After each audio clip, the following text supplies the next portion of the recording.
3 years ago, and every once in a while you sort of feel the presence, but I don't know whether that's just because you want to. Imagine owning a car so rare and valuable that collectors would pay millions just to look at it. Now imagine keeping that treasure hidden away for nearly 6 decades. That's exactly what Hollywood legend Clint Eastwood did with his 1965 Shelby Cobra 427 SC, one of the rarest and most sought-after American sports cars ever made. Worth an estimated $4.5 million today, Eastwood purchased this automotive masterpiece directly from Carroll Shelby himself for just $7,500. But what makes this story truly remarkable isn't just the car's value, it's what was discovered when they finally restored it. Hidden cigarette burns from Shelby's test drives, secret handwritten notes under the hood, a concealed compartment containing Shelby's personal stopwatch. And despite wealthy collectors waving millions in his face, Eastwood refuses to sell. The reason why reveals everything about the man behind the Hollywood tough guy image. Before we dive into the legendary Cobra, we need to understand the man who's owned it for nearly 6 decades. Born May 31st, 1930, in San Francisco, Clint Eastwood entered the world making headlines. Weighing a staggering 11 pounds, 6 ounces, nurses nicknamed him Samson after the biblical strongman. It was his first taste of public attention, though he had no idea he'd become one of Hollywood's most enduring stars. Growing up during the Great Depression shaped Eastwood's independent spirit. His family moved constantly as his father searched for work, teaching young Clint to adapt quickly to new surroundings. By 1940, they had settled in affluent Piedmont, California, where, despite the economic hardships facing the nation, the Eastwoods maintained a comfortable middle-class lifestyle. School wasn't Eastwood's strong suit. He never finished high school, instead taking a series of physically demanding jobs that built the tough, lean physique that would later define his screen presence. Eastwood's journey to Hollywood wasn't planned. After being drafted during the Korean War, he served as a swimming instructor at Fort Ord, California. Some believe he caught a lucky break through dating a high-ranking officer's daughter, which kept him stateside rather than shipping overseas. His military service nearly ended in tragedy when a Douglas AD bomber he was flying in ran out of fuel and crashed into the Pacific Ocean. Eastwood and the pilot swam 2 miles to shore in freezing water, a brush with death that seemed to harden his already stoic personality. How Eastwood actually broke into Hollywood remains shrouded in competing stories. The official version claims a Universal Studios film crew spotted him at Fort Ord and was impressed by his rugged good looks. Another account credits a friend named Chuck Hill, who snuck Eastwood onto the Universal lot, leading to an audition with director Arthur Lubin. Lubin was candid about Eastwood's early abilities. He was completely untrained. He didn't know where to stand or how to deliver lines. But something about the tall, handsome young man with the intense gaze caught his attention. Lubin encouraged acting lessons and helped secure Eastwood a modest contract for $100 a week in 1954. His early roles were forgettable. A jet pilot in Tarantula, 1955, who appeared so briefly viewers barely noticed, and a lead in Ambush at Cimarron Pass, 1958, which Eastwood himself called the lousiest Western ever made. After sitting through that disaster, he nearly quit acting altogether. Instead, he pushed forward, landing the role of Rowdy Yates in the TV series Rawhide in 1958. The show catapulted him into America's living rooms, but Eastwood chafed at playing what he called the idiot of the plains, a naive, impulsive character that limited his range.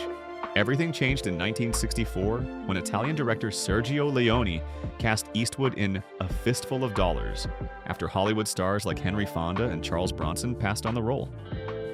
Shot in Spain on a shoestring budget, the film reimagined the Western genre with a gritty, morally ambiguous tone. Eastwood's man-with-no-name character revolutionized the Western hero, a poncho-wearing, cigar-chewing gunslinger who let his actions speak louder than words. The film and its sequels, For a Few Dollars More and The Good, the Bad, and the Ugly, turned Eastwood into an international star and established the spaghetti western as a legitimate film genre. This new breed of Western put Eastwood at odds with traditional Western star John Wayne. Where Wayne's cowboys fought with honor for justice, Eastwood's characters were pragmatic survivors who did whatever it took to win. This fundamental difference symbolized the changing culture of America itself, with Wayne representing the idealized past and Eastwood embodying a more cynical, realistic future. While Eastwood made his name in westerns, it was the role of Detective Harry Callahan in 1971's Dirty Harry that cemented his status as a cultural icon. The film arrived at a perfect moment. Crime rates were rising, and public trust in institutions was eroding. Callahan's no-nonsense approach and willingness to break rules to achieve justice resonated with audiences tired of bureaucracy and red tape.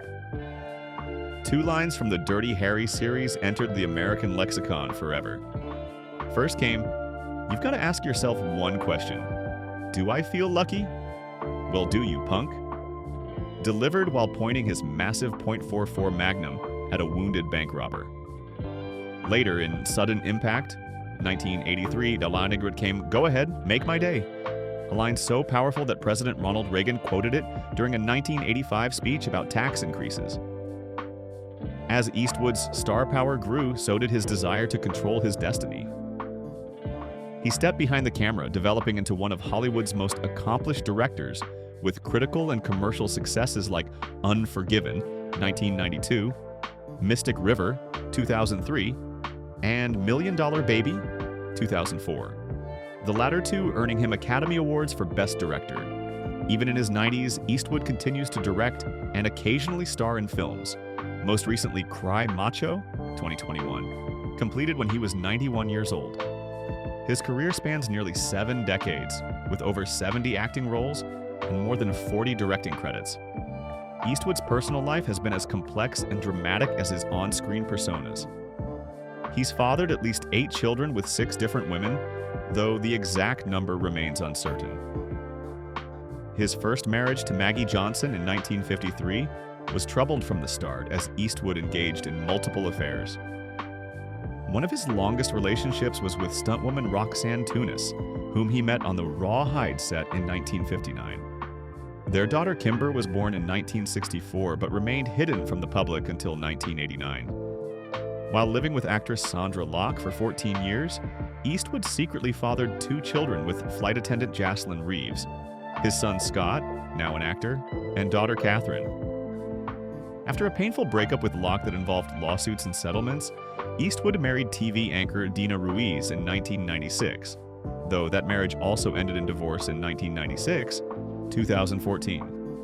Despite the turmoil in his romantic life, many of his children have spoken positively about him as a father, even those who weren't publicly acknowledged for years. Now let's shift gears to the true star of our story, the Shelby Cobra 427 SC.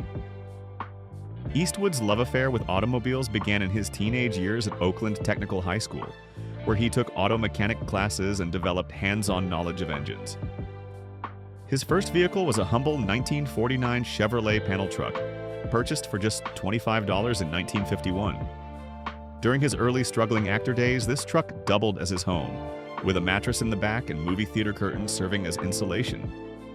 As his success grew, so did his car collection, which now includes everything from Italian sports cars like the Ferrari 275 GTB to American muscle like the 1977 Pontiac Trans Am Special Edition, made famous in Smokey and the Bandit.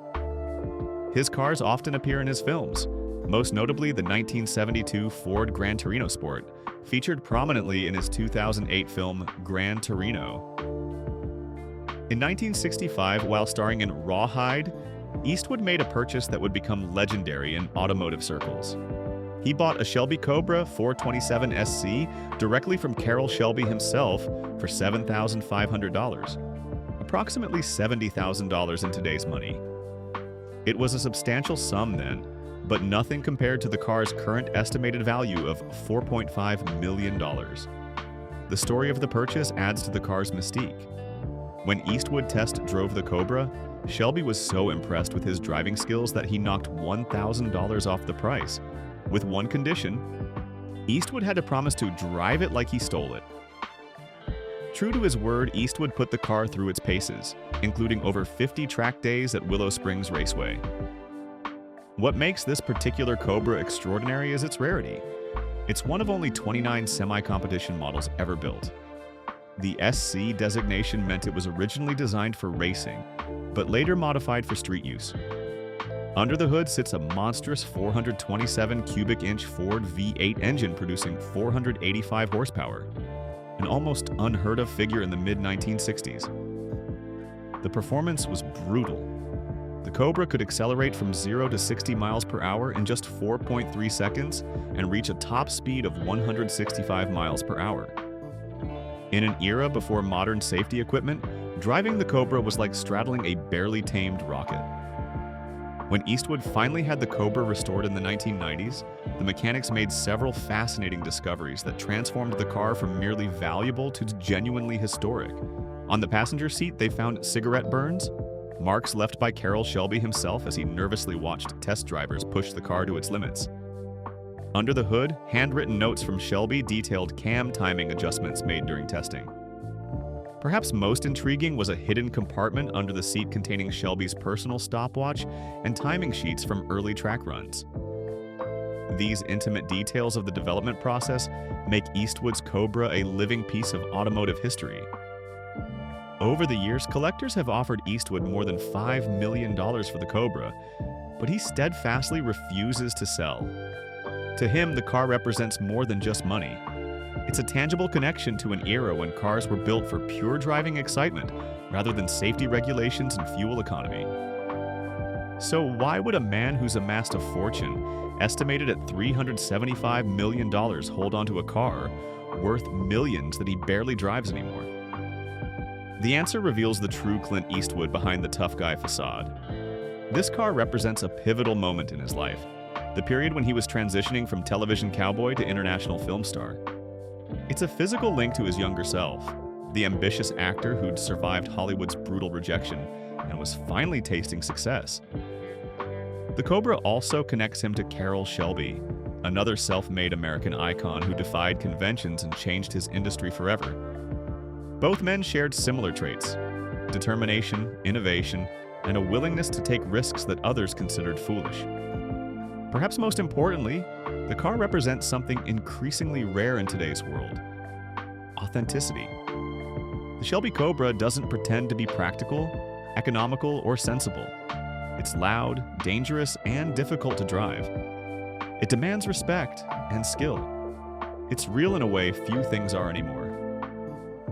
For a man who's built a career playing characters who value actions over words, who stand by their principles regardless of cost, keeping this automotive masterpiece isn't about money. It's about honoring the past and preserving something genuine in an increasingly artificial world. Clint Eastwood's Shelby Cobra isn't just a car.